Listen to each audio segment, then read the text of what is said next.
Thank you all for coming. First of all, acknowledgement of country.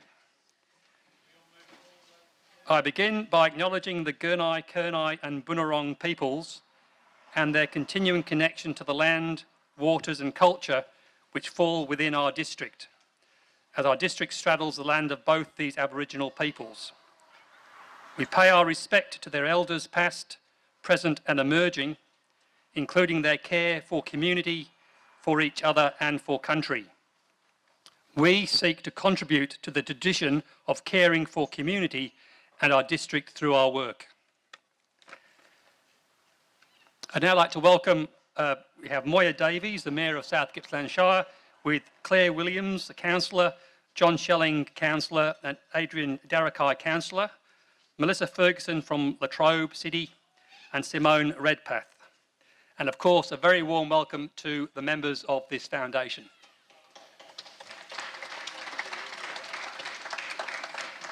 It is a very proud day to open this facility.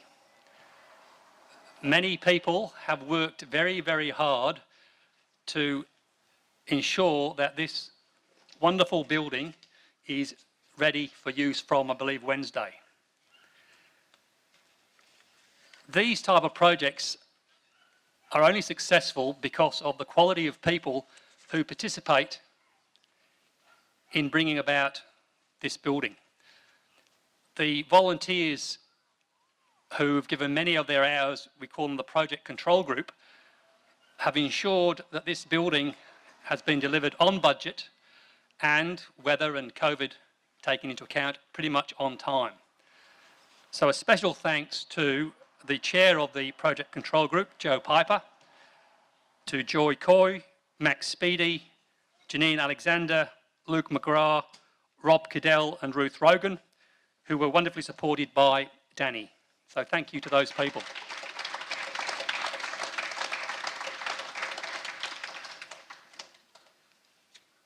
I can't remember precisely when, but I had a meeting, I think it was in Scarlett Street with Sonia, and said, how are things going about the medical centre? And from then, that talk, we're here. Sonia and her team, Belinda and the team, had done a lot of work in the footprint of what they needed in a medical centre. And James Cooper from JCC Design took that footprint and has designed what I think is a tremendously attractive, warm, a nice place to come, a fantastic design. So to James, we thank you very, very much indeed for your professionalism.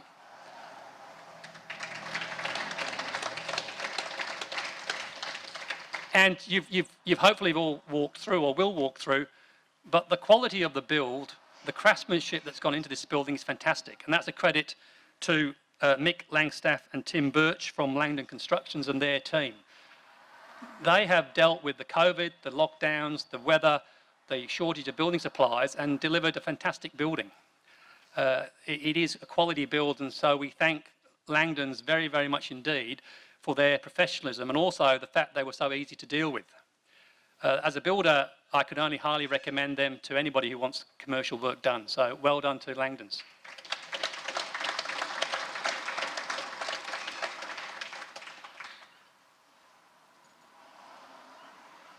Sonia will speak on behalf of the medical centre in due course, but also a big thanks to her for her vision to have a facility built that will hopefully sustain the medical services in this district and encourage new doctors to come to this wonderful place that we know and love. We were able as a foundation to build this because of our financial policies and stewardship of the money we gained when we sold the aged care facility.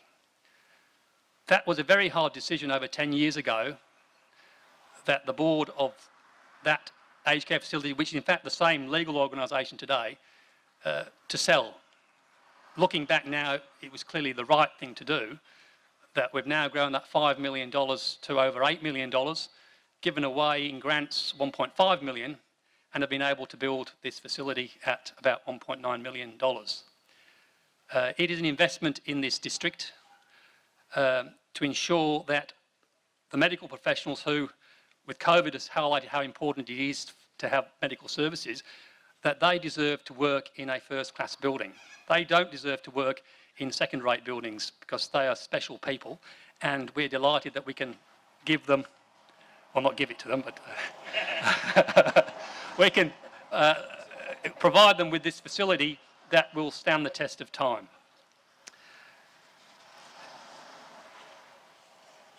The foundation, as I said, was created 10 years ago, and Ruth has reminded me that this all started off back in the 1930s when the Bush Nursing Hospital was founded. That then became the aged care facility in about the 1990s, and then the foundation started about 10 years ago. This building has not relied upon any money from any state government, any federal government. It is our money, the community's money, because of the hard work of those people back in the 30s. This district has such great people who give of themselves, whether it be money or time, to make things happen and to look after one another. And that's the strength of Murbo Northern District, is it is a caring, welcoming place, even for Pongs.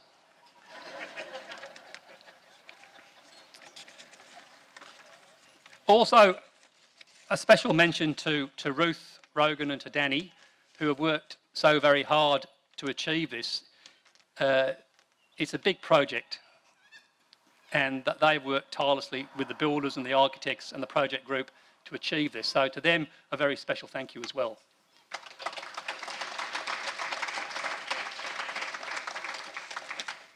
And also a very special thank you to the board of the foundation, who took the decision about 2 years ago to commit our money to build this facility. It was, in my view, a courageous decision and the right decision. So to the board back then, who was, I better make sure I've got this right, it was Rob Cadell, Diana Mueller, Walter H., Kate Resky, Grant Irving, who have I missed? Wendy Major, Ned Dennis. Is that it? I think that's it. It's called getting close to 60. But, you know, it's a lot of money to commit. And it takes people with the proverbial balls to do it. So I say well done to the board of the District Foundation, who I'm very proud to be chair of.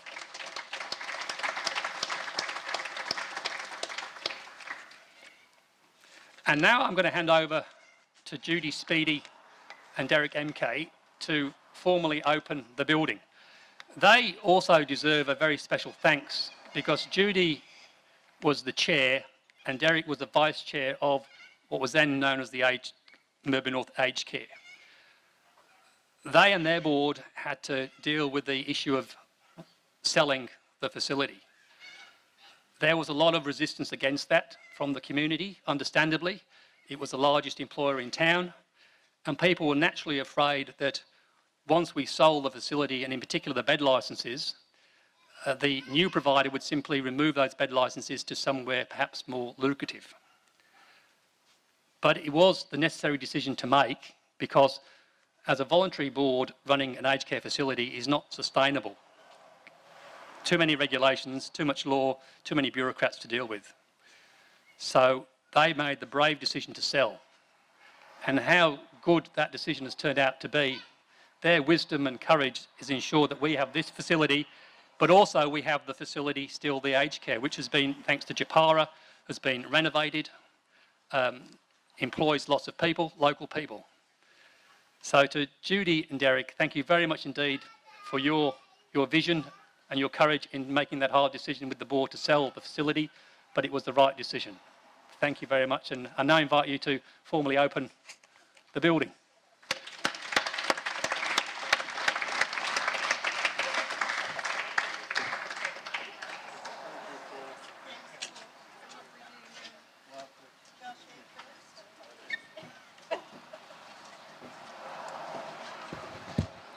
What a day. And look at all those wonderful smiling faces. It's a great joy to be here today and to have a part in the celebrations. Today marks a marvellous medical milestone for Merbau North. And I think enormous congratulations are due to the board. So I would like, on behalf of the community, to thank the board and the staff and also the project group who worked so hard as volunteers for their vision and their enterprise that means that Merbau North is going to have medical security for a very long time. Thank you.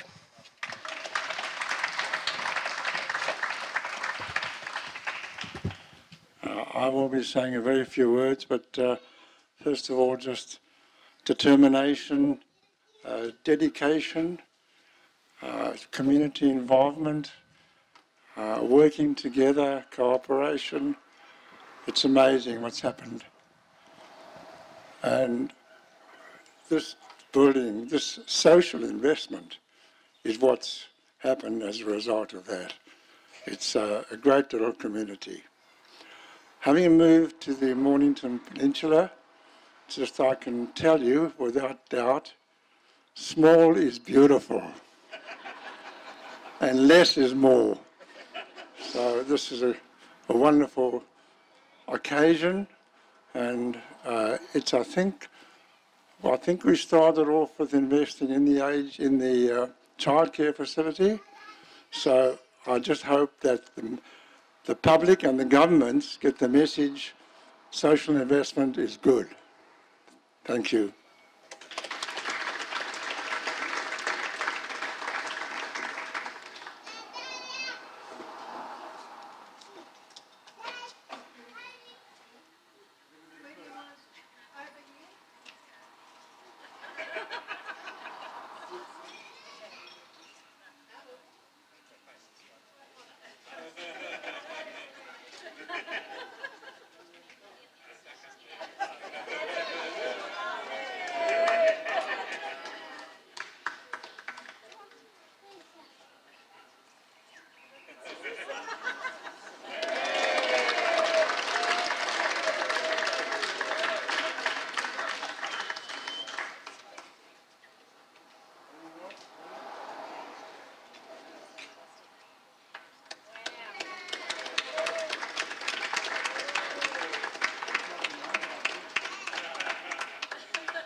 And now we formally invite Sonia Moncrief, Dr. Sonia Moncrief, to speak on behalf of the medical team.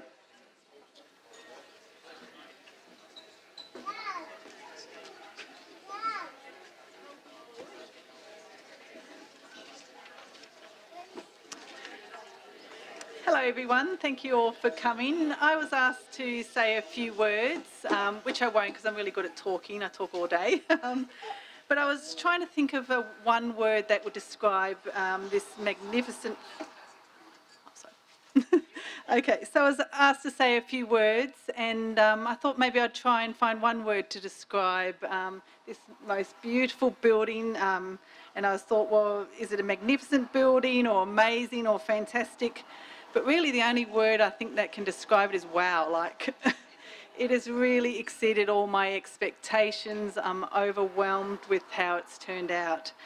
And it truly is exceeded all my expectations in the way it's been designed, all the meetings that we went through. It was really quite a smooth process, and we were all really working just to one goal, and that's trying to improve the health of our community, and all working towards that. And now we've got this most magnificent facility to do that. The Murray North and Community District Foundation, and specifically the board members led very ably by Ruth and Paul, have been so instrumental. I would doubt there would be any other town and community in Australia that would have this type of backing, because not only have they managed the finances very astutely, but have, yeah, as Paul said, had the guts to, you know, invest in the social well-being of our community, and this is what we have to show. So I think we should be really proud of ourselves living here in Murray North. It's a very, very valuable place for us to live socially, for us and our families and our children, and we're very, very fortunate. So, yeah, Ruth Rogan, you've been incredible, along with Paul Pratt. All the members of the board have all been so instrumental in getting this project off the ground in really a very short time period of 2 years. Is pretty good for get a facility like this. So, yeah, the builders and the architects, as Paul said, have done an amazing job with a lot of obstructions, COVID, weather, etc. So back to what I do. I've been working here now for 14 years in the community, just in temporary accommodation, you know, hopefully planning for a facility like this. And my team have been so important during this time, because our facilities have been not quite adequate at times. Often the nurse has to go in and out of rooms trying to give people injections out of spare rooms. My team always give 120%. This last 2 years they've been giving 150% with COVID and all its challenges. And I really, really appreciate it. So I thank to Belinda especially. She's our go-to girl who can do anything for us. She keeps us all sane, and yes, we must definitely say thank you to Belinda. But Kathy, Ange, Rosie, Michelle, Kerry, and our super cleaners, Helen, Mandy and Mary, and our doctors, of course, Dr. Maithri and Craig Adams, really make up a most amazing team that now we've got this facility to really provide a service that anyone in Australia would be very jealous of.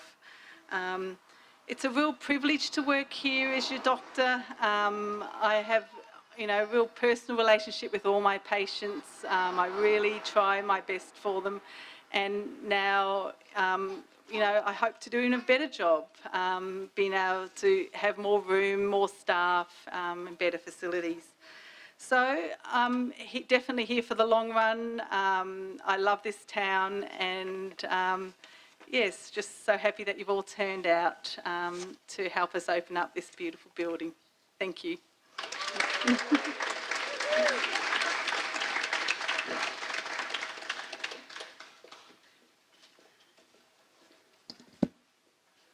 Thanks, everyone. Sounds very loud from up here. Thank you so much, Sonia, for your kind words. We are obviously so excited, as you'll have been able to tell from the tours that you've gone through with everybody. So excited that this building is in place now. So excited that we'll have twice as much space for a wonderful medical practice to operate within. So excited that the bulk billing model continues. It's accessible here on the main street, affordable, and so excited for the impact that that will have on our community in terms of its health. And really excited that we'll hopefully have more doctors coming and more practitioners, allied health practitioners, visiting professionals. It's, you know, it's just a wonderful, wonderful outcome for our community, and a wonderful circular story in terms of coming full circle from our beginnings in community health to community strengthening and also into community health again. So it is fantastic. I also wanted to take the opportunity to celebrate something else that community foundations do, which is receive bequests and create lasting legacies for the community. And I'm going to hand over to Rob Cadell in a moment to talk a little bit more about that. But I did want to, for those of you who are not familiar, I wanted to say a few words about community foundations and what they are. And we actually, I'm delighted that today we have representatives from two of our regional community foundations here with us. We've got two members from the Basque Coast Community Foundation, and we've got one from the Leongatha Community Foundation. So it's, you know, it's a growing network that we have developed across the region, and we connect with each other now, and it's just a wonderful model. So that's what I want to tell you a little bit more about this morning or this afternoon. Community foundations, the two things you need to know. The first is community foundations are about place and people. They're not about charitable purpose. They're charitable organizations that focus on place and people. And in our case, that place is Mirba North and our surrounding towns and surrounding countryside. So that includes Dundalk and Mirbu, Ballara, around to Yanar, and all the way around to Thorpedale, kind of a circle around Mirba North of about 25 kilometres. So that's our place. And what community foundations do is they strengthen the people and the place that they support. And then the second important thing to know about community foundations is that they're perpetual. And what that means is that however they gather their money, whether it was from donations or whether in our case it was from the sale of a local facility, that money goes into investments for the future. So that the earnings only are used for the benefit of the community, for the charitable benefit of the community. And that means they're here forever. So that means they're like a community superannuation fund, essentially. They're invested for the community, and every year there's income from those investments that goes back into the community. And it addresses the need within the community at those particular times. So that happens this year for a medical centre. It happens in 10 years' time. It happens in 100 years' time. So back when the board, including Derek and Judy and Paul, were thinking about what to do with the $5 million in funds that had come from the sale of the aged care, so lucky that, well, so clever and with so much foresight to choose a community foundation model that had this perpetual basis, perpetual philosophy. So that we are here today having grown to $8 million in terms of the value of that 5 million grew to 8 million. We've given out $1.5 million in grants and sponsorship and community support. And we now have a medical centre. Part of our $8 million investment is a $2 million medical centre. So it really is an amazing model, that perpetual model. Obviously, as you can tell, I get kind of excited about that, but it just means it's here for us forever. And I think that's a really important element. So that's really what I wanted to say about community foundations. I think we're here to build strong communities through giving, facilitating and investing. But we also, it's not just about the funds that were created through the sale of that asset. We also receive donations and bequests and do good things with those. So I'm now going to hand over to Rob Cadell to talk about the Zadnik Pathology Room and the Zadnik Bequest.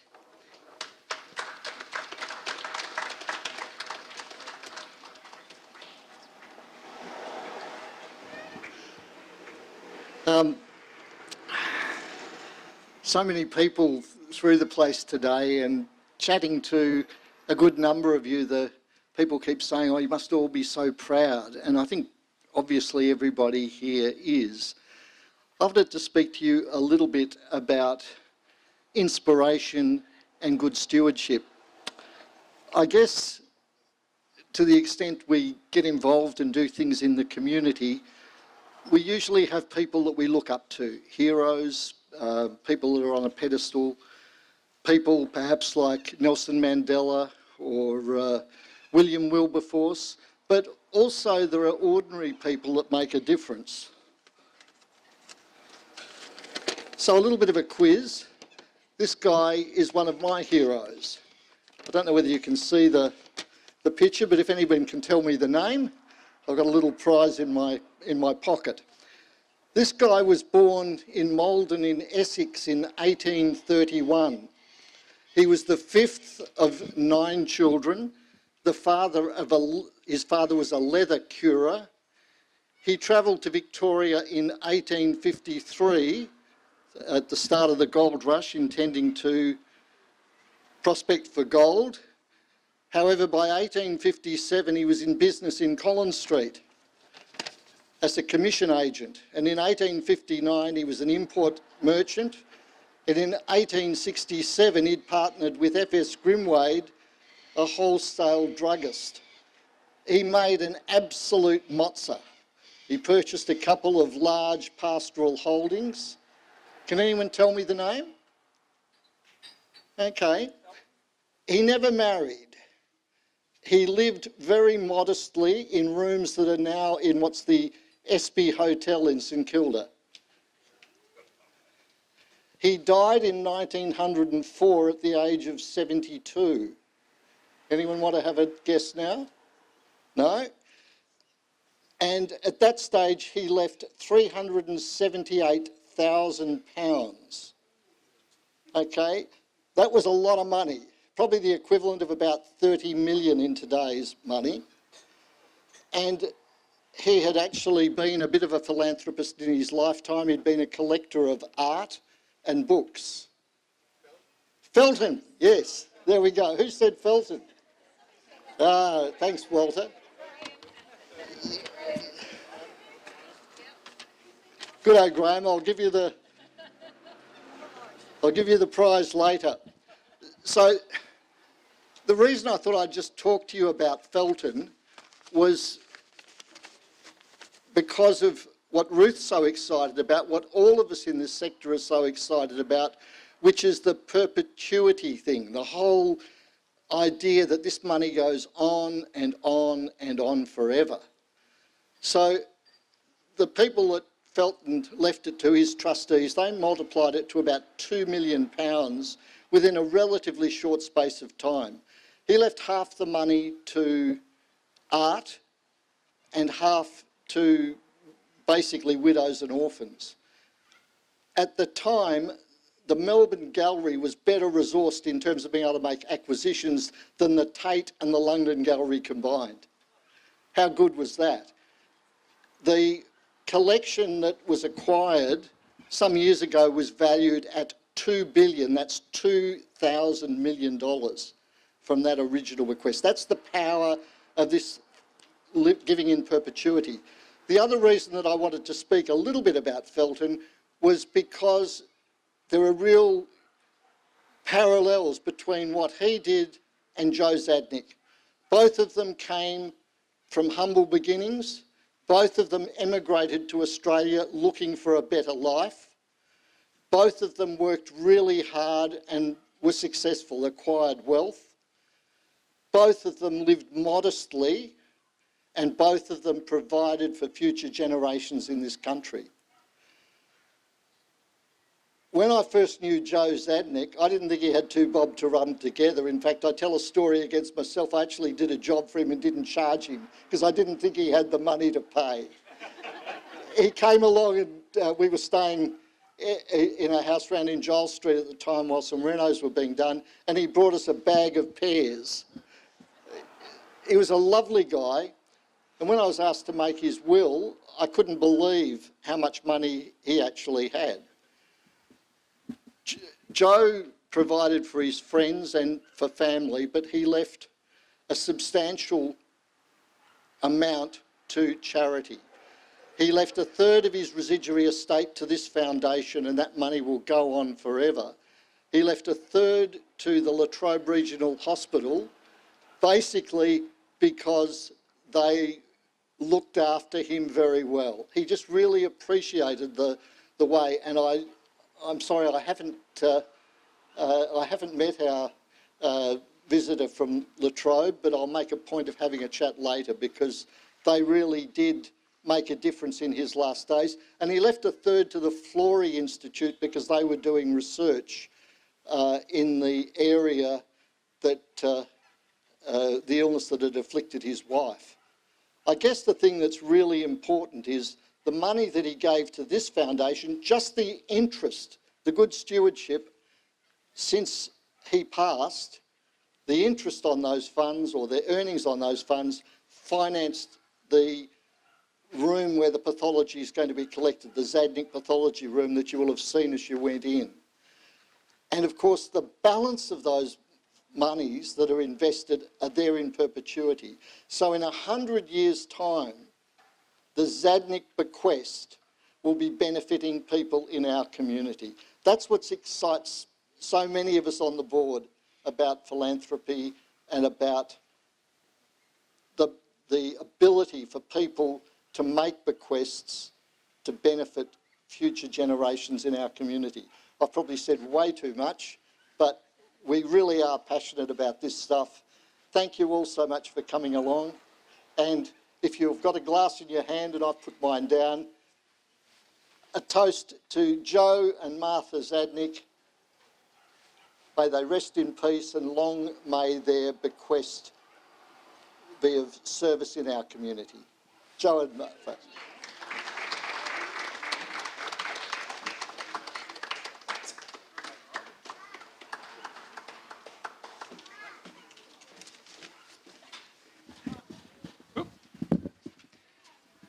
So we're nearly done. We would like to thank the Chaplaincy Committee who put on afternoon tea for all their wonderful scones and sandwiches. Thank you very much indeed.